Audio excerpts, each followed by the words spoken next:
everyone, welcome to the channel.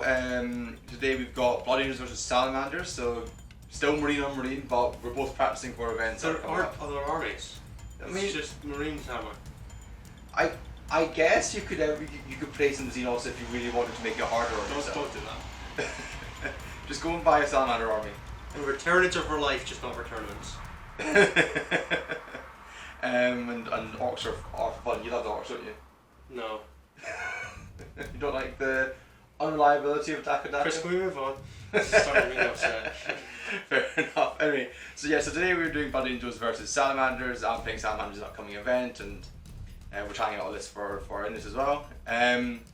So what do you think of Blood Angels? Like, obviously we've had a brief chat about it, but things have changed, or our perspective might have changed.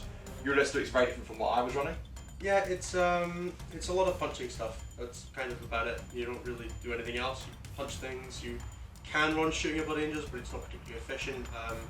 Inceptors are just the only thing that I would justify, because with Wrath of Ball, +2 move, and Standard Sacrifice for a 5 Fulfillment Pain, they can be pretty resilient. Yeah. But they just don't really fit with my vision of the list. So I've gone with more of a transport heavy list. So I've got 2 Line Speeder Storms and an Impulsor, just to give it that bit of board control while I wait for the Sanguinary Guard to get into position. I mean, if you're running a shooty Blood Angels list, you're more or less running White Scars at that If you're running a shooty Blood Angels list, just play another Space Marine list. Yeah. No, not saying that you can run shooty Blood Angels if that's what you want to do. It's just not. I don't think we should. Don't make it your focus. It's more optimal. You can justify like a squad of Inceptors. You can justify like Invictors, I guess, are another option you could run, but they're just not like that. Yeah. And then for the Salamanders, I've kind of, after the game I did on the channel last week, I kind of fell in love with the army. I really like what they do. They're not. You like winning. They're not easy modes, because you do have, like, I'm still not quite there yet, but I like just watching how we fight with them, because it's just you like points. Winning. I do like winning. Who doesn't like winning? You, based on your performance. Well, that doesn't mean that I do win, though, does it? But yeah, so it has changed a little bit. Taken some more aggressors, dropped the Terminator, stuff like that, as you'll see when we go over the lists. But yeah, so in the run up to a tournament, how are you feeling for that? Yeah, pretty confident. First one in a while, right? First tournament since the end of February. Yeah. So it's 2 weeks. 2 weeks as of yesterday. We'll have our first team tournament. So a week today. A week. What day is it today? It's Sunday today. Week yesterday. Yeah. So I'm sure everybody cares about this. Yeah, but it's going to be good to go back to tournament. But playing that many games in short time definitely can drain. But it's going to be so much fun. But though wearing the masks, I'm used to it at this point. Yeah, the venue gets quite hot already, so it's going to be even hotter. There'll be less people than normal. Yeah. But it should be good. We're both looking forward to it, and it's a team tournament as well, which makes it extra fun. Yeah, Chris will be vlogging while he's there. I'm just committing to that. He'll be vlogging for the channel. That is news to me. You should do it. Yeah. Facebook Live vlogging. Now if you don't want to. I'll be there on Facebook Live vlogging all my matches. Why not, right? Yeah, eating up all the clock time filming. Do it before and after. But yeah, it should be really good. So do you want to go over your list briefly? Yeah, so my list is pretty simple. It's a single Blood Angels battalion. I'm running the Sanguinor and Astaroth as special characters. Astaroth has the Exploding Sixes and the +2 charge litanies. I've got a Smash Captain with Artisan of War as the hero of the chapter, so he's got 4 damage thunder power. I've got 2 squads of 5 infiltrators, 2 squads of 5 bolter scouts with the chainsword and the sergeants. And then I have 2 Line Speeder Storms with heavy bolters and an Impulsor with shield dome, just as abilities to zip around the board, grab the small objectives. I've got 2 Nines of Sanguinary Guard with 4 fists, and then one has 5 axes, one has 4 axes and a sword, just because I don't have a 10th axe. 3 Blade Guard Veterans just to go in the Impulsor, a Judicar, and then 2 Sanguinary Ancients, which is slightly more than most people are running. But one has the Icon of the Angel, or one has the Standard Sacrifice, and is my Warlord with Soul Warden to give me a deny. So the Standard Sacrifices models within have a 5 Feel No Pain. And then the other one has the Wrath of Ball, which is a 6-inch bubble of +2 movement for jump infantry, which just really helps on these smaller board sizes with helping you engage with the Sanguinary Guard without having to actually deep strike them. So it saves me on CP that way. And then I also missed the Smash Captain has the Icon of the Angel, for units within 3 can reroll any of the dice on their charges. Yep. And then he's also Death Vision's a Sanguinate, so he's got that extra attack in the 6 field. It's such a good relic. The two banner was. Yeah, it's such a nice little combination. I wouldn't ever run Blind this without without those two in the list until they get nerfed. They're so good. All these win models. There's an argument for Quake Bolts over Icon of the Angel, which I could definitely see just for getting that +1 to hit on like a Phobos captain. But I don't like having to run a Phobos captain. So yeah. He could maybe replace one of the squads of infiltrators, but it's. I mean, do you need to +1 to hit because you get so many attacks anyway? You should be getting rerolls from your warlord. Yeah, but it's nice to get also even your captain. more hits. And also Astrath per game when you need it can give you +1 to hit as well. Right, but Chris, you have to consider even more hits. Even more hits is good, but the Siren card overkill anything that they touch anyway. Yeah, but why overkill further? More. Further barrages, I should say. Well, you don't overkill everything. There's stuff like Custos that aren't exactly. Yeah, some of them runs, but with you got like Transhuman and you get no rerolls. Yeah. And you're like, oh, okay. You are running the Excitation of Rage right for even more hits. Yeah. Yeah. So but I have to get that off, which is never going to happen. So. Yeah, like 100%. Your Astrath is not going to be praying hard enough. Or I'll forget that I have it the one time I do get it off. Yeah. And it matters. So. Have you gone through your transports? Yeah. Okay. Good. Yeah. So. Pretty tasty army. 998 points, 7 starting CP. 7 starting CP, cool. Yeah, it's a pretty tasty army. Very, very threatening from turn 1 because you can redeploy Samurai card, which is a super good. It's just really nice to be able to put Blood Angels without needing to run like the 6 troops you did previously. So I'm running 4, which is more than I have to just because I want some board control. But I still get 12 CP to spend and then more from the game. Whereas in 8th edition I would have needed to run probably another 2 squads of scouts on top of that, which would have meant losing probably the Impulsor or Sanguinary Guard, or it's just not fun. Now you get a lot more flexibility with Blood Angels. Yeah. What I found when running Blood Angels is if you are running 3 units of troops, you kind of, once a couple of them die, you're really lacking in war control, because everything else is up engaged in the melee. Yeah. And then you're leaving random characters behind just to hold mid-board objectives, and that kind of sucks. Yeah, your characters don't want to be doing that. I remember I had one tournament game where Mephiston just stood, this is my objective, leave it alone.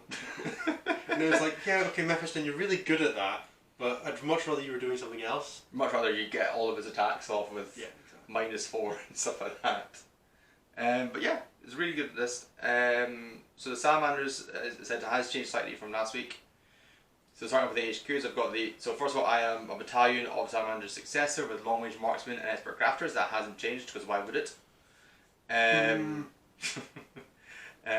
Then I've got the Unkillable Smash Captain, so he hasn't changed. He's Thunderhammer, Storm Shield. He's got 2 Warlord traits for Never Give Up and Forge Master to make him T7 and a unit within 6 of him OPSEC for the battle round. He's also got a Relic Salamander's Mantle. Then I've given him -1 to be wounded at all times. I've got a Lieutenant in there from the Adonis box set. He's running Lord of Fire Warlord trait and Obsidian Aquila. See, I know this stuff now. I don't need the phone anymore. He only kind of knows it. Then I've got a Terminator of Libby, who's running a Force Axe. He hasn't got the Storm Bolter because I don't have the points. He is running Fire Shield and Drakeskin as his powers, so -1 to be hit by ranged weapons and -1 to be charged for the Fire Shield, and Drakeskin is +1 toughness to a unit. On the troops, I've got a unit of 10 infiltrators. I've got 2 units of 5 incursors, and I've got a unit of 5 scalps. The sergeant had the camel cloak, because I had 2 points left over in my list. So you could spend your 2 points on that. No, the camel cloak. I could have, but I don't want to. I have to model a camel cloak. Yeah, I have to just I'm just going to stick a plastic band in him. I don't value spending that. No, that's not WYSIWYG. You're not allowed that in the tournament. It's balled up. It's balled up. I value not using that 2 points more than I value having to model a camel cloak. Because this isn't my list for the tournament, so I don't have to care. Yeah, so on to fast attack. We've got a unit of Outriders. Into the elite slots, we have got a unit of 6 Flamestorm Aggressors. I actually have the models now, which is good. A unit of 3 Flamestorm Aggressors, the sergeant of which is carrying Mastercrafted Flamestorm Gauntlets for shooting, so damage to a Flamer. Then I've got 2 units of 3 Blade Guard. Into the heavy support, I've got 2 units of Eradicators, and I've got a Grav Devastator squad with a Cherub, and I've also got a drop pod for bring them in and hopefully kill 100 Sanguinary Guard. Hey, craft pods, how interesting. What a I know, how fun innovative. You know, this is an innovative channel. I'm so sick of craft pods. So sick of craft pods. Well, let the pod be white scars. And No, then it'd be a rhino and it'd be cool.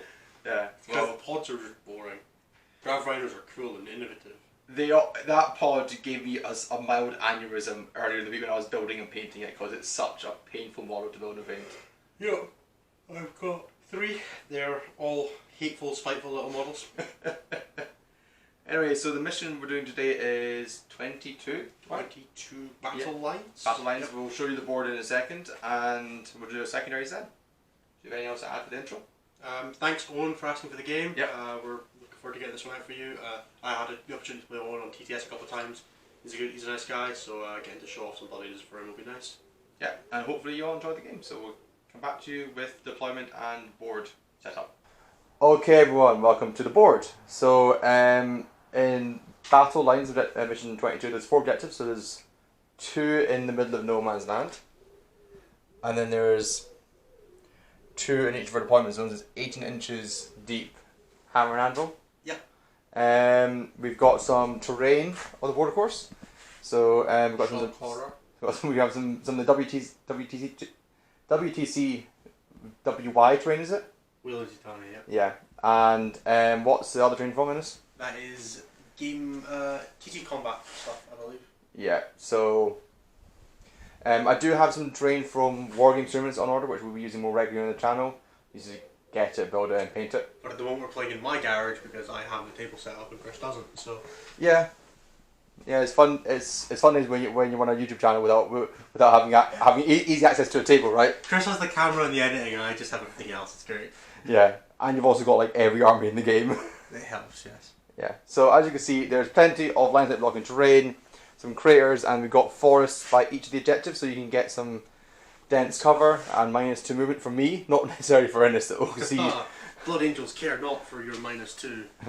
caca, caca, I fly away.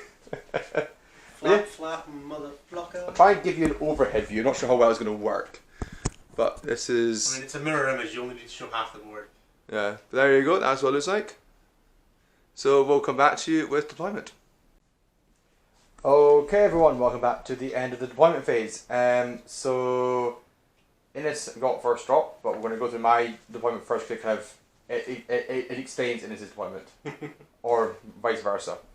So first of all, what I put in reserves is I've put the 2 units of Eradicators and the unit of 3 Flamestorm Aggressors. We're using strategic reserves, by bringing down to 5 CP. Then in the drop pod we have the Scouts and the Craft Devs. So Innes started off by blocking up a portion of the board, so I returned the favour by dropping these lovely incursors out here just to very token resistance force. Then I have a unit of infiltrators here who are blocking out a good portion of this building from redeployed tactics.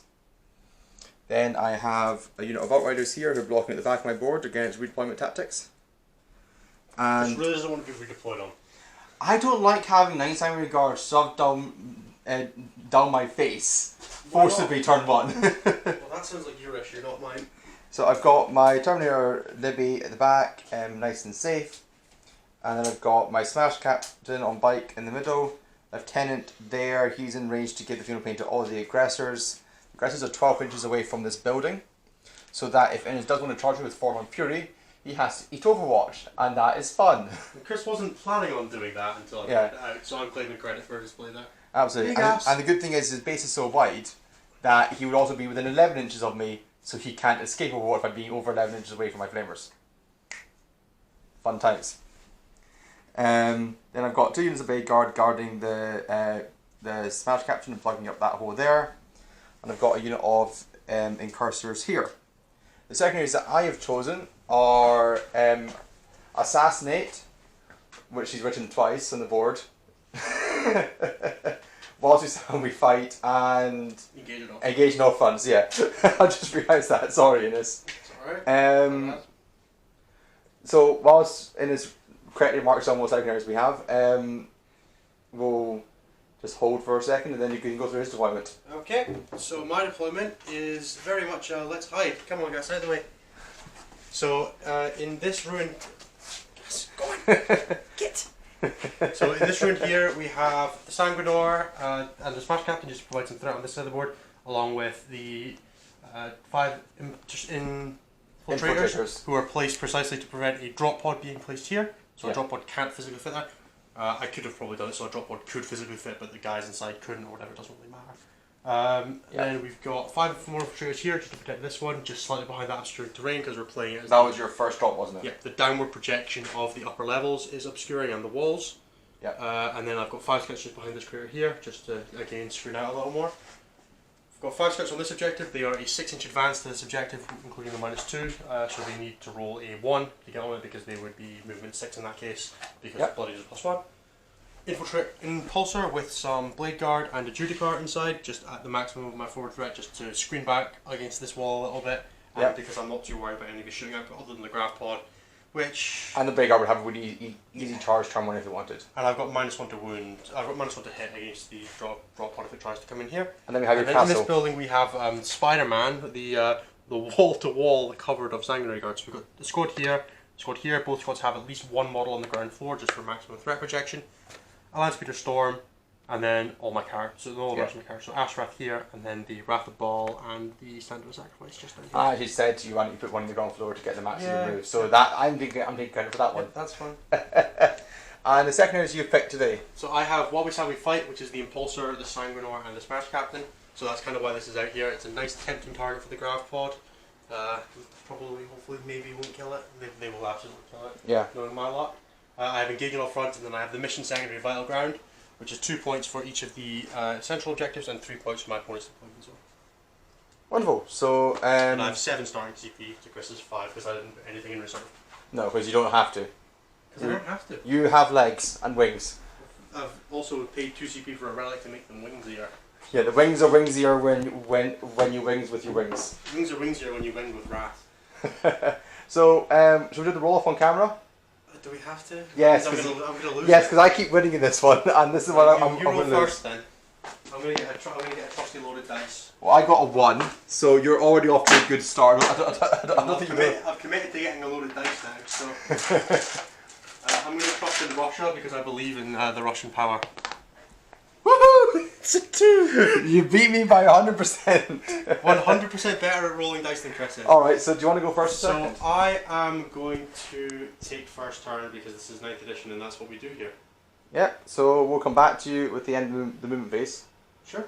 And we'll see what happens. Alright, and it's what happened in your movement phase.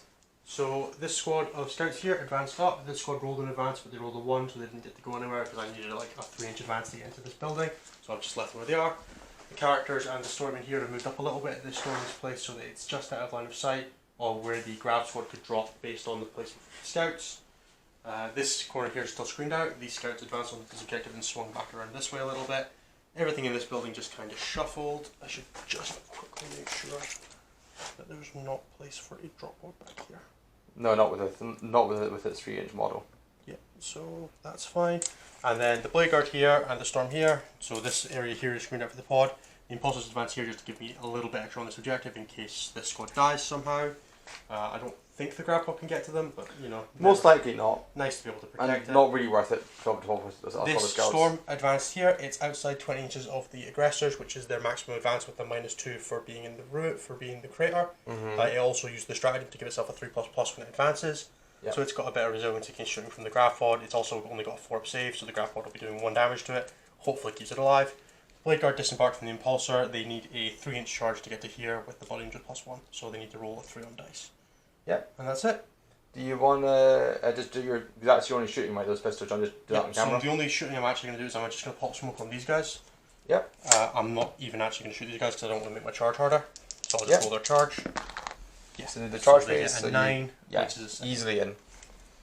No other smoke being popped anywhere? No, just smoke there. Cool. I don't think this can get shot from anywhere. So that's going to be me. Just smoke on those. What about past the... Could I shoot the impulsor past where my dice pile is? Is that in range? No. Okay, cool. So not worth popping smoke. So I'm going to base these 3 guys here just to make his pile a little harder so they can't swim into the objective. Makes sense. Let's go. Just roll my attacks on camera. Yeah, do you want to roll them over here?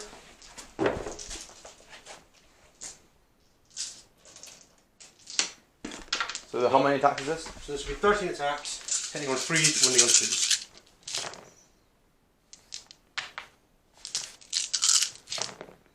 Oh, 3 wins. Alright, John just roll my save to me.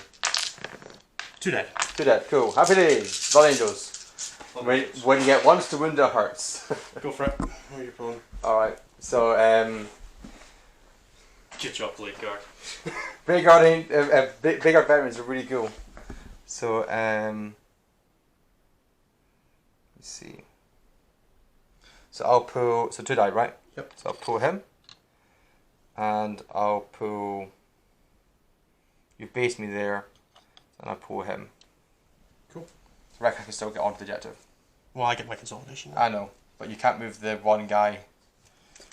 But I can move this guy into base those 2, and then this guy can go to the left. And make it so he's the closest model for that one. Can he fit in there?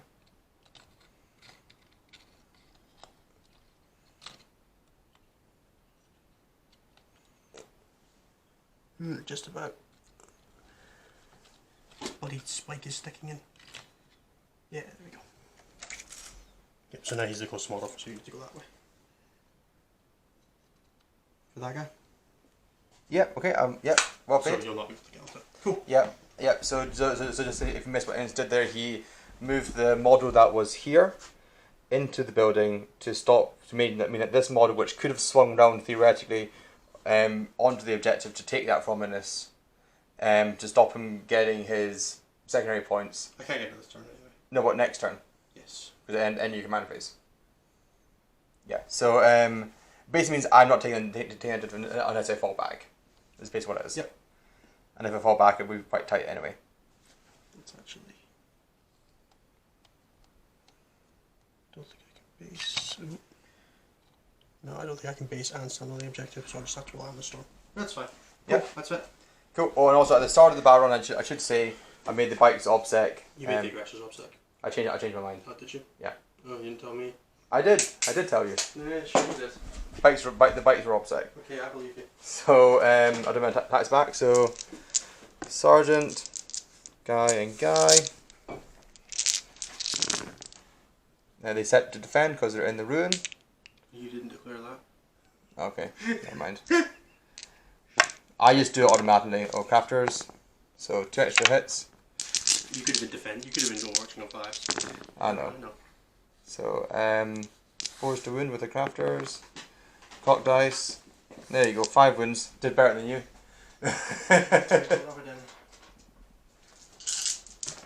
Fine. Yeah, happy days. I wasn't doing anything. I might chip a wound if I'm lucky. So end of that turn, you score 3 4 engaged off fronts. Yep, 3 for engagement off fronts, and that is it. Awesome. So we'll come back to you with the Salamanders movement phase. Okay, everyone, welcome back to the end of the turn. Sorry, end movement phase. I should say. Just fix the units there.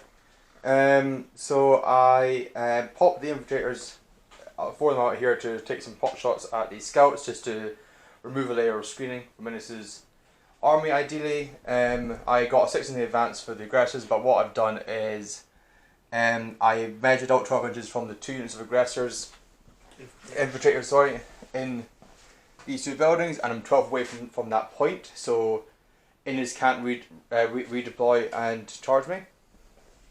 The unit of bikes is over here, 6 inches away from over 6 inches away from the Blade Guard, but they're holding that because they're OBSEC, which stops Innes getting 2 points.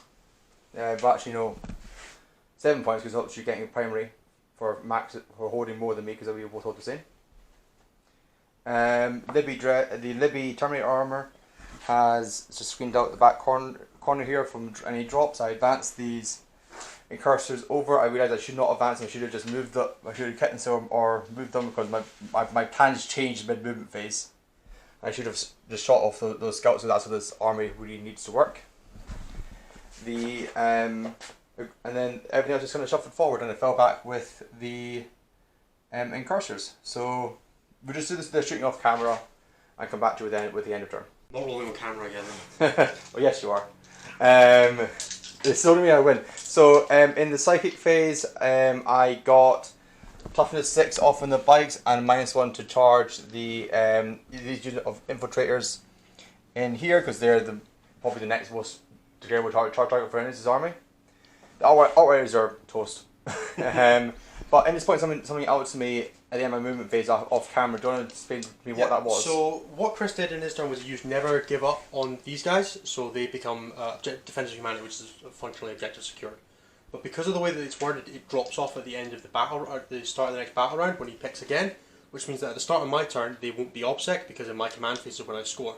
Which means that if this squad here heroically intervenes and kills this squad, which he's paid the CP to do, which I've paid the CP to do, this guy's within half an inch here, these guys are within half an inch, they can all fight, and then I can consolidate towards these outriders. Yeah. I only need to get one model onto it, and then because he no longer has defense of humanity, I have 2 models on it. But you have to kill the squad. I have to kill the squad. So we're going to get you to roll on camera because that is fun. I'm going to grab some dice. So I just want to point out for the last time, I rolled... so you know how percentiles work. So like the 50th percentile is the average, the 75th percentile is like the top quarter. Yeah. Right. So I rolled the second percentile. I rolled 2.2% of expected results. Well, let's get that again. So that you're all arranged to fight, yeah? Well, I'd still kill 2 in that situation. Yeah, all arranged to fight. Okay, 12 hits. 2s. Okay, make 11 6-up saves. Okay, here's 8. Yeah. So for reference, you're more likely to kill 10 than you are to kill 2. And I killed 2 last time. Right, so 6-up saves. Oh, look at that, they're dead. Cool. So yeah, so my plan works. That was definitely worth the CP for me. Yeah, that's 7 I think swing. what I was trying to do, I'd merit, but I just, this is only my 3rd, 4th game with this army in its current iteration, so I wasn't quite keyed into the specifics with the functionality of that warlord trait, but at least I'll never forget it again, because that is a unit of outriders weighted. It's 135 points to down the drain. So yep. So now I have 2 models in this objective to his 1. None of us have objective secured. His bike captain's not within 6 to give them objective secured. Yeah. Which means I have the objective. The only way I could have avoided that was charge and pray and it doesn't kill me. Because if I charged, I would have been within 6 of him to intervene directly into the bikes. Yeah. So I would need to kill. If he hadn't killed the land speeder, I wouldn't need anything. And if he did kill the land speeder, I need to kill 1 bike with all my attacks. And the bikes on average, I don't think kill the land speeder. No, they don't, because it's got toughness. Yeah. 5. I could have just charged the blade guard, but that's a whole ball ache in and of itself. Yeah. The way he could have solved it was by having the captain in range, but then that means the captain isn't where I want him to be for the rest of the game.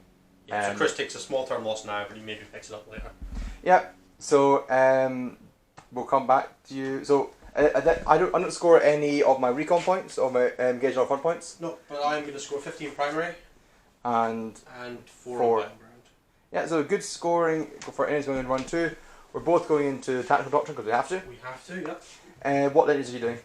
So I'm going to do +2 charge, which I succeed, and I'm going to give exhortation of rage to the squad of Sanguinary Guard here, which they also get. Nice. Cool. Never going to happen again. Never ever happening again. Including at Clan Wars, you will always fail 1. Sorry, I'm not playing I'm not playing Tactic Space Marines at Clan Wars. Yeah. Anyway, we'll come back to you with the end of the movement phase for the Blood Angels. Okay. Alright, Ennis, we're at the end of your movement phase. A lot happened there, so do you want to break it down for us? Yeah, so what I did was I had to approach this turn with how do I move out onto the board without getting blown up by the Grab Devastators, the Eradicators, and the aggressors in reserve. So what I've done is this land speeder advanced out of this building. Got 23, and this one, 24 because of the +1 for both Blood Angels. Yep. And then this one that was on objective 2 moved into this room back here, staying outside 3 of Chris's characters. Yep. And what they've done with his impulsor is I've pushed Chris's capacity to deep strike right the way back into his deployment zone. Yeah. So basically where he can deploy is where he already is. And then I've made it so that both squads of my Sanguinary Guard are either not in declarable range, so this squad is completely out of 27 of anywhere that Chris can deep strike, and this squad is completely out of 27 of anywhere Chris can deep strike, or out of line of sight of the one place he can deep strike is within 27, which is right here and going straight through this wall. Yeah. So there's no functional way, and Chris has agreed with me on this, that there's no functional way that he can declare shots Yeah. if the studio car is also advanced to back here out of the impulsor. Yeah. There's nowhere on the board that Chris can go that he gets eradicators, the grav devs, or the aggressors. Yeah, and that's a good thing to note actually. There is make sure your opponent agrees with what you're saying, because then they can't go. Sometimes your opponent won't be willing Yeah. to, and you just kind of have to suck that up. But if you Yeah. can if your opponent is willing to say, yeah, there's nowhere, it saves you Yeah. a lot of time. Like there could be a point where one guy is 26.9 in, and it's like, okay, well that's clearly not your intention. You've got loads of room to move him back. Yeah, we're all playing 40k for the fun of it. For the fun of the challenge. We're not playing it so that we can measure micrometers. So the only things that are in threat this turn are the Blade Guard, which are, and then also the Impulsor and the 2 Lance Meter Storms. Cool. But there's one small criteria for this. I can't declare any charges if I want Yeah. this to work. Yeah. Because if I declare a charge, he gets to, on these, for example, these Outriders that I really want to charge on my Blade Guard, these Blade Guard get to use the intervention stratagem because they're within 12, and then they get to potentially, if they roll like a 4+, intervene into my Lance Meter Storm and potentially kill it. Yep. And that's just not a risk I'm willing to take. Because it just says you can heroically intervene 2d6 inches, not into the thing that charged. It's just anything that's close to you. Yeah. So which is super strong. I'm going to have to just kind of, I am going to just check that, just so that we don't lie to the stream. Do you know what the name of the stratagem is? Born Heroes, I think. Sure. So what we'll do is we'll check it, and when we come back for the end at the end of the ceremony, and we'll just make sure we're getting that right, because that is a pivotal point on the game. So we'll come back to you with that. Okay, everyone, welcome back to the end of the charge phase, and we do have a slight correction to make because we checked the board protector stratagem. Yeah, it's a beefy stratagem, and we missed a sentence. You can only heroically intervene into the unit that charged. So because these Blade Guard wouldn't be within 12 of these guys to declare, they can't do it. So there's no point spending the CP. It is a good stratagem. It is definitely really good in not in this specific instance. Yeah. So it makes no difference. So I may as well go for charge. It only punches me if he kills all 9 wounds of Blade Guard. So. Which is extremely unlikely because I don't get my +2 for each bike. Yeah. So we're gonna just roll the attacks. Yeah. We're on camera again. Where do you want to roll? So we roll over there. Chris hates me because he's making me do it on camera. Yeah. And on the other side of the table, just make it go round. Okay, 8 hits. Toughness 6 because of my spell. 4s. Okay, 4 wounds. Neg 3. 4 wounds at neg 3 because you're not in the right doctrine. Yep. So 6 ups. So I kill 2 bikes. Kill 2 bikes. I think that's so good. Yeah. I'll probably kill the 2 that are on the objective, because then I have agency over them for the following turn. Yep. And then I'm just going to drag that way a little bit. Yeah. And then there was a gap for 1 Eradicator to fit in here. There now isn't. There's now 0 gap to fit in. Yep. So fun times. The Eradicator couldn't really show up there anyway, because I think you can't do that, but doesn't matter. Yeah, I mean, it would be cost of 2 Eradicators, so it's not worth it anyway. 2 Eradicators for 2 shots. 80 points for 2 shots, let's go, boys. Value. Yeah, so what do you score at the end of your turn? So at the end of my turn, I'm going to score engage on all fronts for 3 points. Yep. So I mean, you're all over. You are the fronts. And you're going to get primary for 5. Yeah. So we'll come back to you with the response from the Salamanders. Freaking Chris. Okay, everyone, welcome back to the end of the Salamander movement phase. So what I've done is I have moved the unit of Flamestorm Aggressors forward 5 inches and slightly diagonal so that 5 of them can get line of sight and range into this Speeder Storm that's sitting here.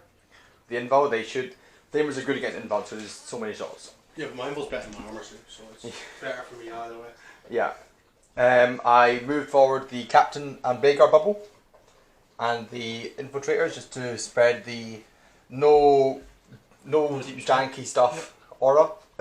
No janky stuff aura. I can play janky stuff. I popped out these Infiltrators to take some pot shots at the scouts, try and take them off the objective. Probably won't work, but better than having them there than not trying.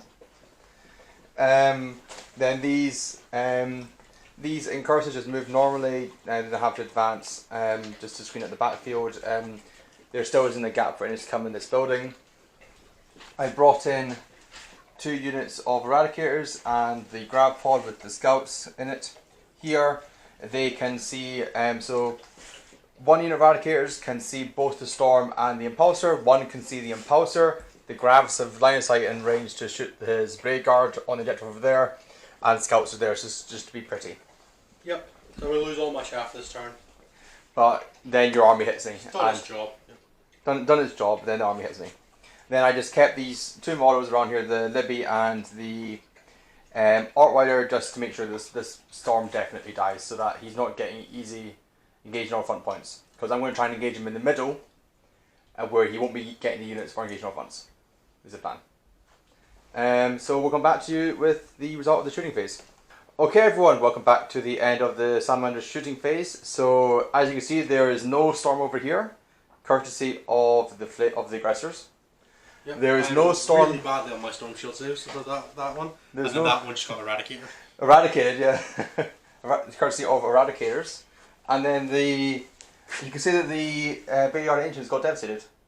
I did not have to pop the Cherubs, so I got that resource. But he did use the Grab Amp.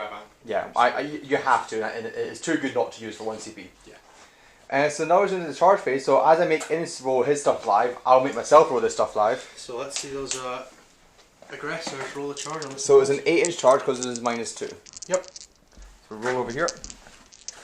So 8-inch charge. Ah, for fuck's sake. Woo! I'll just do the other charge on camera might as well. So Blade Guard will go for it. Yeah, so that was the red squad, and I think I'll leave the blue squad where they are, just to guard the captain. Okay. That should be enough to kill Impulsor. He said hopefully. I say extremely hopefully. So we'll come back to you. I think that's all my charges. I don't think I've got anything else to do, so we'll come back to you with that. Okay everyone, welcome back to the end of the fight phase. So the aggressors with the CP reroll and the damage and the Blade Guard combined did kill off that Impulsor. He didn't need the CP reroll. I did fail 2 saves, but he was just going for the guarantee. Yeah, so with the CP reroll, I only had to get 1 Blade Guard wound through his invul. If not, I had to get 2. You're doing better just putting the CP on +1 strike than 6 of double damage for the aggressors. Yeah. You failed the charge with these intercept infiltrators because you can try and get onto this objective. They remind me might hold more, but it means I'm going to get 15 primary because I've got scouts from both objectives still. Yeah, so that's something we didn't do on camera. Basically, if I did charge the Impulsor with these infiltrators and string out onto the objective, I hold that, which stops him as getting 5 points. So I'd have only got 10 for that turn. Yeah, but as it stands, he's going to get 15. And his infiltrators got outside the inch, of course, from these aggressors, so that they can't get touched. I should roll to see if they die. Yeah, you should. There, for your crimes against not rolling on when you should do. Do you have any morale stick? I don't think you do. I don't, because you only killed 1 guy from that squad, 1 guy from that squad, and did a 1 tier. Cool. So, we'll come back at the end of my movement, I guess? Yeah, so do you want to do your litanies and stuff on camera? You're going to... Yeah, so I'm going to score my primary for the turn, and you're going to pick your wildest time. You also get your secondary for 2 points over here. Yeah, so I get engage for 2, engage for 3. No, I don't, that's it. So I get whatever for 2, which runs 6. I get 15 primary. I lost my always 75 from the Impulsor. Chris gets nothing yet. Yeah, shall we just see the scoreboard? No. Yep. So this is what it is right now. In the middle of the game. Yep. So you're in the Sub Doctrine now? Well, I'm moving Doctrine, I'm assuming Chris isn't. I am not. Your litanies? My litanies and your OBSEC unit. My OBSEC will be the blue unit of Blade Guard. Cool. And then my litanies, I'm going to do +2 charge, which I don't get, and I'm going to put exploding 6s onto the big squad, which I also don't get. Woo! The turn you need never it. ever hits And are you going to do Massive Doom? Do you know that? I'm going to do Massive Doom. So let's roll that on camera, because that's fun, because things can take damage. Himself, fine. +1 attack. The So +1 to hit, even. Yep. The Warlord Ancient. The other Ancient. Yep. And the Sanguinary Guard. Caught. Yeah, so they all get +1 to hit, that's super nice. So we'll come back to you with the moon phase. I reckon there'll be a lot of Sanguinary Guard engaging me. A lot of Sanguinary Guard, a lot more here. Yeah, pretty much. Yeah, I'll just keep the camera here in this. Yeah. Yeah, so we'll come back to you with the result of this. Okay, and it's the end of your movement phase in round 3. What happened? Everything ran directly forward. These 2 squads here have moved to the right line of sight of where the Flamestorm aggressors can come in. Everything else is going to be pushing into the centre, so it shouldn't be too much worried. I've got my engagement front with the Scouts and Astaroth, who are both past the halfway lines, and then the Judicar, and there's Intercessors, so I'll still get my 3, or Infiltrators, so I'll still get my 3 for engage, and then I hopefully just do as much damage here as possible. These Infiltrators here, the ones that came out of the Impulsor, have moved up to get range and line of sight onto these Grav Devs, and also to charge the Aggressors to tank the Overwatch for me. Yeah, so then it's another really good trick too. So yeah, so as we were saying off camera just a second ago, the way you play around Overwatch in our armies without having a non-Overwatch power or something like that is to just have something to take to Overwatch, because you can't Overwatch over and over and over again anymore. So I could have either used the Storms, the Impulsor, or in this case the Infiltrators. So that's why I embarked them last turn. And that's why I want you to kill them. But yeah, it was a good move embarking. Even if you had killed the Impulsor, they come out like 3 inches back the way, and then they're not getting charged anyway. They'd be undeclarable. So it would have been alright. Yeah. But anyway, we'll so shooting there's loads of dice rolls. Come back at end of charge probably. Yeah, we'll come back at end of charge phase. Okay, everyone, welcome back to the end of the Blood Angels turn. 3. Yeah, it was rough. That's what a good turn 3 looks like. Do you notice how there's no more models here? Thanks, Innes. You're welcome. So my army swept up. You've seen it when there was in the movement phase. I've got all my charges in here. I managed to kill out this squad of Blade Guard with the Sanguinary Guard. Put 4 damage onto the Bike Captain, and I've wrapped him instead just to make sure that Chris can't run away from me. Yeah, so I had to spend 2 CP and I got a third of a chance of dying. Yep. To then shoot a squad who's got a 1-up save. This squad of Sanguinary Guard were my first attack. They all went into the Aggressors, and through Transhuman, I managed to kill them with 2 models left to attack, because having 5 attacks a model is pretty good. Yeah. Yeah, just being AP -4. It sucks. Yeah, I used the minimum 2 damage strategy as well, so that I was guaranteed doing 4 damage with each 2 sets of attacks. Yeah. So once Chris lost the 3 models that were in field of pain range, the last 2 just folded. It was, last 3 just folded. It wasn't really pretty. Blood Angels is one of those armies which does have all the tricks in the bag necessary to dismantle an army like Salamanders. I think. Their in combat damage is very high. It's how you get them there, but I think I managed to with the. And this isn't a particularly dense board either. No, there's not a lot of terrain in the mid board. Like there is terrain, but it's not a crazy amount. And it's not really near the objectives as well. So yeah, so we didn't stack the board against either of us. No, we went with heavy deployment zones, but neither of us really have long range shooting, so heavy deployment zones don't matter that much. Yeah. It stops Chris's grab pod a little bit, but you kind of have to expect that, and I screened it out anyway. Yeah. But yeah, the mid board terrain is pretty good for Chris. If these runes were facing the other way, it'd be a lot worse for him, because I'd get much easier charges. Yeah. So yeah, I don't think this is too terrible for him. Yeah, and the captain killed a couple of Sanguinary Guard back in combat. Yes, the captain killed 3 Sanguinary Guard. Yeah, I did use my Transhuman. cute play of the turn. The infiltrators that charged in also jumped out to tag these guys, because we're not using the relentless determination, counting you as having counting you. No, we don't think that's how it was meant to be. Yeah, and it's not how we're playing for the tournament. So we're doing this as a practice game for the event. So we're just operating with the rules we were given. Yeah, so for me, I did try and pop Transhuman because it is 4s rerolling 1s he was winning on. It drops me from wounding on to 70, like 80% of the time to just under 60% of the time. Yeah. But it's just not enough. Sanguinary Guard just do too much damage. Yeah, so I think, because my plan was, okay, if they, because I did set them to defend it, so if they could punt to take out a couple of characters or something like that, within drops, I was willing to sink 4 CP into that. Yeah. The other problem is Chris would have advanced ahead of where a Judiciar would have been, so that wouldn't have necessarily really helped him. And I do have my own that I would have used more aggressively if I needed it. Yeah. Rather than and even then, if I did have a Judicar in range, and you would just put in 2 units of Sanguinary Guard and say pick one. Yeah, pretty much. Yeah, as it was, I got the luxury of using my other squad over here, but it didn't really matter too much. Yeah. But this just shows you the power bunny just crashing against someone full force. I don't think this would work against Light Lords and stuff like that. So it can. You just have to play it differently. Yeah, you need to make sure that. The thing is, if I was playing against Light Lords, I wouldn't have needed to use my Judiciar to screen because they don't have anything to deep strike with. Yeah. So my Judiciar just goes in with the Sanguinary Guard and I still fight before him. Yeah. But anyway, I've still got some stuff on the board. I've got 3 Infernal Aggressors which can do a ridiculous amount of damage. Yep, he's still in Tactical Doctrine, so we've still got a game here. Yep, I just need to figure out where I can get in to shoot some Sanguinary Guard, ideally. Yeah, Chris just needs to figure out what the story is. So yeah, what's the story, Balamori? So we'll come back to you with that. Okay, everyone, welcome back to the end of the Salamanders turn. Turn? I keep saying that. Movement phase. No, Kristen's turn. Let's go to my turn 4. Yeah, straight away, guys. So, Into your charge phase, I'm heroic intervening. why are you doing this to me? So, this Outrider has finally moved up to the midboard to challenge Astaroth in melee combat and shooting combat. Let's go. Let's go. I reckon the Outrider can take him. Well, -2 bolters helps.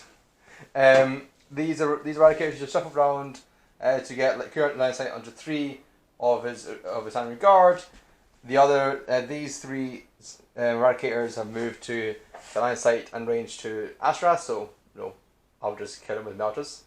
I'll just pass on my 4 from Battle Rolls, I'll be fine. I mean, knowing your dice... No. No. We've seen my saves this game, they've not been good. If I roll it on camera, it's like a -5 to your dice. Pretty much. It's -5 to the average, so the average is 1 I'll pass, I fail all of them.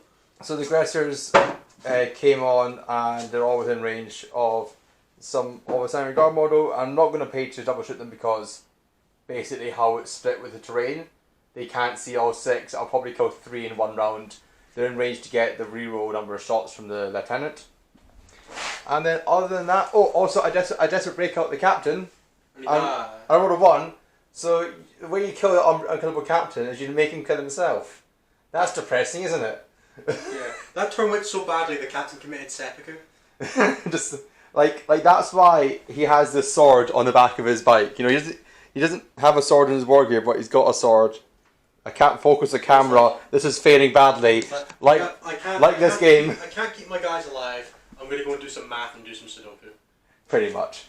So we'll come back to you with probably the end of the charge phase, if there is one, or end of turn. There is some shooting to do, but no, the shooting is pretty straightforward. So we'll come back to you with the end of turn. Okay, everyone, welcome back to the end of a very depressing Salamander turn. It was great fun for me. I really enjoyed this turn. Well, you don't get to talk anymore. I got the highest value transhuman physiology of all time. Yeah, so in the shooting phase, the unit of eradicators that is over here shot both rounds in and did 1 wound from 6 shots. You had the opportunity to do 6 damage or 1 damage, and you chose 1 damage because otherwise the aggressors couldn't fire at me. Yeah. And then the aggressors killed that guy and 1 more. These eradicators fired at Astaroth and did no damage. Yeah. That was from the Outrider. Oh yeah, so it was. The Outrider did 1 damage. And then you charged over there, killed my scouts. I used my infiltrators to fight back, and I used the double fight as well, just to get that objective off you by killing 2 guys, because I can't roll to wounds. But so that is just both without out of CP, but Innis still has a full unit of Salamanders Guard alive. I go back to 1 at least. Yeah. You've got a full unit of Salamanders Guard, all your characters alive, you're in the middle of my lines. I have done abysmal on my secondaries and primaries. I'm going to see just how abysmal I can make it. It's in Clan Wars money, it's going to be a 20-0. 100%. Yeah, well, let's see if I can make it like a 21. a 35-0. So we'll probably just come back at the end of this battle round because there's not going to be too much interesting. Maybe just end of turn. But. Spoiler alert, this is what's going to happen. These models here move to here, kill, and tie up the rest of what I've got. Just going to tag the drop pod, guys. Yeah, and it's just horrible. It's going to look really bad. This is the worst game of having this army. I've had some amazing wins off camera, and it's been really annoying that this has happened. But it's only because Innis is the only one near me. Only on camera counts. So I'm going to take rerolls to hit, and I'm going to give myself exploding 6s. At least I've passed 1 canticle in 4 turns. This is your false emperor isn't liking you right now. No, the false emperor's like, what's this guy trying to do? New phone who does. Right, so we'll let Innis move in peace without a camera stuck in his face. Yeah, I'll somehow low roll my movement. Yeah. Well, do you have any advances to do? No. Okay. I'm still gonna somehow low roll. That's how bad this has been. I'm gonna advance this Judicar, I guess. Yeah, you got a 6. You ain't no rolling. So we'll come back to you with the result of that. Okay, everyone. So we haven't actually cleaned up the board yet, despite what it may look like. This is the end of round 5. By the bottom of turn 4, we just said, right, let's just go through it and just do one big summary. So we've got 3 quick turns to go through here because not much happened. Yeah. So on my turn 4, I just jumped out. I charged everything that was stood in front of the drop pod, and then tagged into the drop. I killed everything that was there except the librarian, the aggressors, the eradicators, and the eradicators at the back. Actually, the 4 Sanguinary Guard did finish off the aggressors. So going into Chris's turn 4, you had the 2 infiltrators here. Yep. The 3 eradicators there, 3 eradicators there, the drop pod, and the librarian. You managed to clean up the Sanguinary Guard with the 3 eradicators. Yeah. But that was about it. He finished off 1 more of my infiltrators. Yeah. And then in Chris's 4, I killed the drop pod. And then You killed everything. Spread everything from here, and I just tailed them on the top of 4, top of Yeah. 5. So your first tabling you've delivered in 9. First tabling in first of many. First in 16 games. First of many. I'm sure. I'm sure I'll table a few people over the edition. That's kind of the goal. But yeah, no. I don't think clearly I played the game slightly wrong because the score. Oh, can we see the scoreboard, please? Should we have a look at the scoreboard? Warning: it is traumatizing if you like the color green. Please avert children's eyes here. So yeah, there we go. That's the way. And cool. So I love how it is not using the Toto box that he's got with his chicken scratch writing.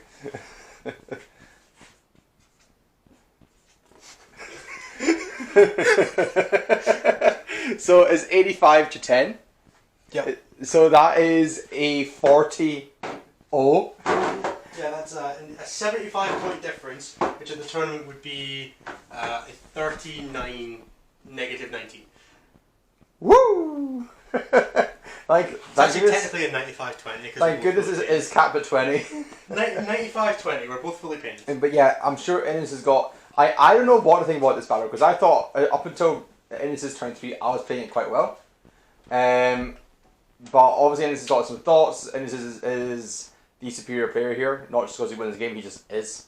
So I'm very keen to hear what he thinks about where I went wrong because I've been taking something to the event. I need to improve it upon this. So that doesn't happen to me at the event because that would demoralise me for the rest of the day, losing by double margin, pretty much. But I did deny you 5 points, and I will forever hold on to that. Yeah. So I need to go and find Ferguson and just cuddle him for a bit to feel better. So whilst I do that, we'll come back to you with the wrap up and the Innes, please help me section. This is for you, Owen. Yeah. Yeah, I'm gonna sit down, are we? I sure am. I'm back after that. Gus, what do we think of that? Here, let's move this building so people can properly see Gus. Oh, where's the camera? Where's the camera? Alright, so we're quite tired after that game. I'm emotionally tired after that game. I'm personally. just like in a kind of state of, oh, that happened. That was fun. But it was good, turns out. So, Really Owen, good. thank you. People are just significantly underestimating them at the moment. Yeah, well, Owen, thank you very much for suggesting the matchup. And if you do have any matchups, comment below with them. Because we can probably source most armies, specific units we'll struggle with. But between our club, I've got like 6 or 7 different armies. Chris has got a couple. He's got Eldar coming as well. Yeah, so Eldar's the one we're ready. struggling on at the moment. But anything else we can pretty much get on as long as you don't want like Illicidian Star Striders. And if you do, why? Yeah, if you're expecting us to have every single 4-draw unit in the index, don't. Nope, I've got a Leviathan and an Atropos, and that's about it. Yeah, we don't use a lot of 4-draw. We're not big on 4-draw, but we'll probably be waiting. Once the book comes out, you'll probably see some more of it as we start coming up for tournaments. But yeah, for the time being, it won't. I bought a Sicarius turret, so I'll be getting up to use them out in the army. Scorpius turret, sorry. Yeah, to be using that in my Ultramarines because it's I reckon it won't be so really good. Yeah. As long as it doesn't lose its double shoot, it'll be good. Let's hope it does. Yeah, I think it needs to, and then it's not too much of an investment to buy the shirt. Talk about the game rather than just. Yes. So shall we start off with my thoughts? You tell me why I'm wrong. Go for it. So my general plan was to make sure that I knew when Wasson was staying in his deployment zone, he couldn't just come out and charge me, or if he did want to charge me, it would be like a 10-inch charge. And I'm trying not to play around the talking charges too much anymore. Yeah, they just don't happen. Blood Angels can make them happen a little bit more frequently, but it costs a lot of CP to do it. Like you kind of need to redeploy to get the 36 charge. And when he was redeploying, when he was redeploying, I made sure I was outside of the 12 inches entirely. His infiltrators in really good positions to stop me in the 2 big corner ruins. And they were really awkward for me trying to engage him. So that meant that he could have a 10-inch charge on the board, or you could have or you couldn't charge me at all. And it kind of worked. And when I saw the Impulsor in the middle of the board, I thought, okay, cool. If I kill that, if I get the outside of the ruin with the aggressors, that means he can't Overwatch me in theory. But then Inna said, well, I'm going to disprove that theory very, very quickly. Yeah. By discharging me through the wall. And I think what I needed to do was I needed to have deployed a unit of Blade Guard on that side. Just to sit there and deny that You access. need to either stop me getting there, which means you at least kill the Infiltrator, because the Infiltrators then wouldn't have been able to tag the Grab Devastators. Yeah. Or having like one or two of the aggressors on the outside, using the 6 double damage strategy and trying to force damage from the Impulsor that way. Yeah. But I don't think killing the Impulsor was necessarily all that important for you. I know it stops me getting my Overwatch, or it stops you getting to Overwatch, but it also really denies a lot of my ability to hit you. It was, for me, it was denying you what was simplifying, because at that point in the game I thought I was sitting it. But clearly when you saw me move up there, you thought, oh, you're an idiot. Well, once you came past that, once you came within about 8 inches of that ruin, I thought it was over, because I could get a charge from it. I could either get a charge from it, or you go into it and then I can charge from wherever I want. Like this little corner ruin just here by where my Blade Guard is, by objective 3. We had the Infiltrator slap fight on. I could have charged from out of that on like a 4-inch charge with the Icon of the Angel. That wouldn't have been an issue for me either. So I think once you came through that ruin, it was kind of sealed. What you maybe would have been better doing is having 3-man aggressor squad on the board and flanking the 6-man. So then at least if I charge in, I'm not killing all of your power threat. I'm just killing like a decent chunk of it. Yeah, I definitely think that. So when I started playing this army, I was okay. I'm outflanking all the aggressors, all the eradicators, drop pod filled with the mini marine stuff, and outflanking the left. And that works against someone. That would work against like a Imperial Guard that can't do anything to stop you. It would screw over stuff like that. But then I realized, okay, having the 6 on the board is so great because it gives you a big counter punch. They made it really open to deal with them because I was having to stay just like 20 inches away from them because of the advance and shoot distance. I ended up just having to stay like 16 away from them, which is the minimum that they will, if they advance, so they just can't double shoot at me, which means they maybe don't kill Blade Guard, they maybe don't kill like Sanguinary Guard. But because I was able to push Chris back so much with the Landspeeder Storms, which he just couldn't really do anything about, that wasn't really something he could interact with. When they're moving 24 inches out of line instead of blocking terrain, you just can't do anything about them. And I mean, if I can get my grubby little paws in them with Eradicators, they go away. But I only need them for one turn. I needed them for the turn where I said, you can't deep strike here.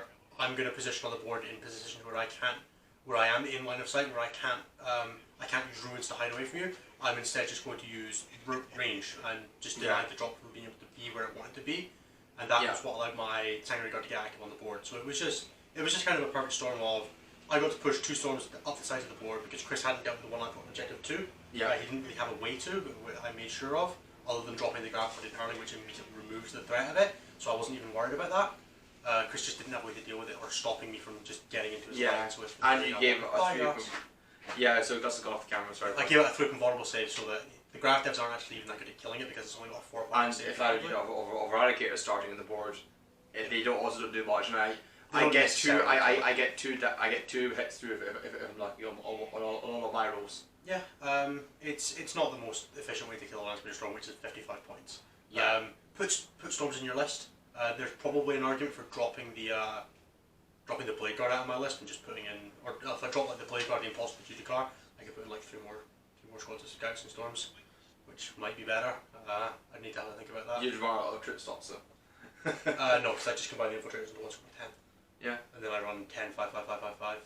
But then I don't have the Duty Car for like the Blood Angels match, for the Death Guard matchup. So which is still probably going to be quite a common matchup. Maybe not here in Scotland, but because we don't really have that many Death Guard players. Depends if you play. It depends if you're me or not. Yeah, and if you're running though. If you're me, then you don't need to worry about Death Guard. If you're not me, you should probably worry about Death Guard. Yeah, and the thing is, like a pair like Innis, if you're going to be up there in the tournament, you've got a good chance of running into him. So fingers crossed. Let's see if I'm actually good at 9th edition or if I'm just on a good streak. Well, I mean, you have denied me almost a month of wins. I mean, you'll just have to play somebody else next time. Well, I'm retiring 3-0. Like, I'm not playing any more games on the channel. Like, I'm done. No more Fergus. No, I'm done. Like, that's it. Well, I think so. What do you think I should have done? apart. So you think I should have put the unit of 3 in the I think forward? if you had the unit of 3 on the board, I would have. How about where my army was standing? Was that the right spot? Because I almost went into the back corner, not the forward room, but the back room, just because then I'm in the forest. See, the problem is that the short rangedness of all your stuff meant that I could stand on objective 2 and 3 kind of with impunity, which are the midfield objectives.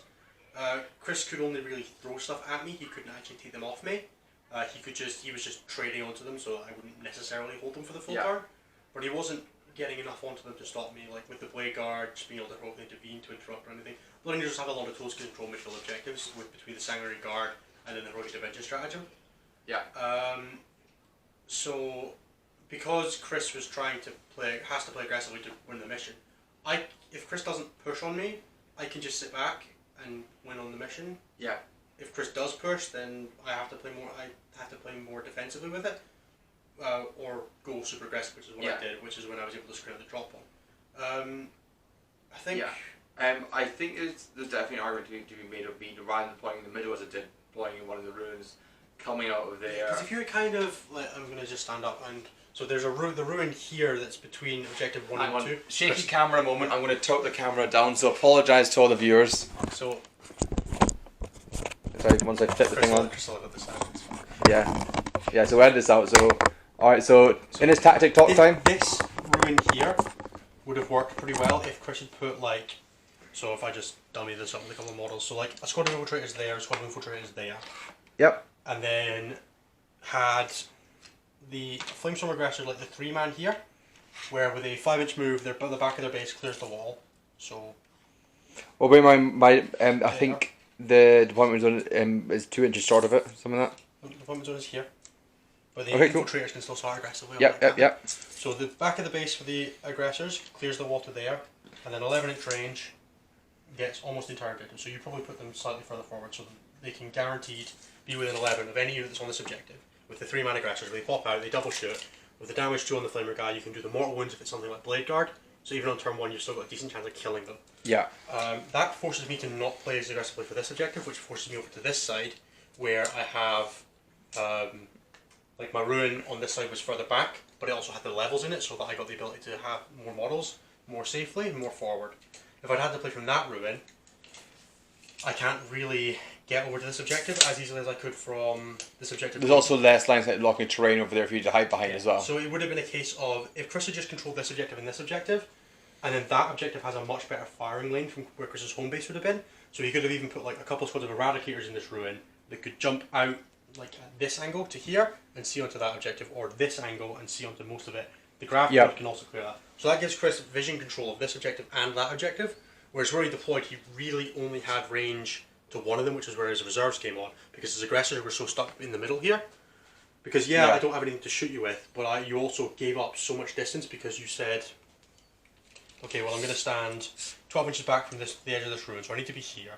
Whereas if you'd been here, yeah, sure, I can go from my backfield room, which was like about here, I go my 14, and then I'm stood in the open for a turn, so if you come out, you can shoot me, and then I go another 12, and then I can charge you. Sure, but potentially you have a lot more options to kill things like the stuff that have screen in the midfield, so you can bring your grab pod in, or your Eradicators can just pop out of the wall and shoot. You don't have to rely on the reserves as much. Yeah. And then you've got the 6-man squad, which is much more threatening if it hits a charge, which it's a 9-inch roll. You're looking at like a 50% chance to hit that, so you should hit it 1 in 2 games. But I don't get to push onto this home objective because Chris put his army here. When I pushed into his army, I also pushed his home objective. As opposed to if I have to push into this ruin, I also have to send something else to go into his home objective. Yeah. Which means I either need to lose a character for aura support, or I need to still have screen alive, and that's just not as likely. So I think you put your army too far back because you were too scared of the threat. Like, yeah, sure, I could have 4-1 Fury forward, but you also could have stopped that. You could have put like the scouts on the board, not with the devs. Use the scouts to body block so that I can't physically fit the Smash Captain in range. You had a lot of options there. And then you still have the devs and the 10-man grab squad in reserve, the 5-man, 6-man aggressor squad in reserve to threaten with. Yeah. I think that would have probably worked out better for you. Yeah.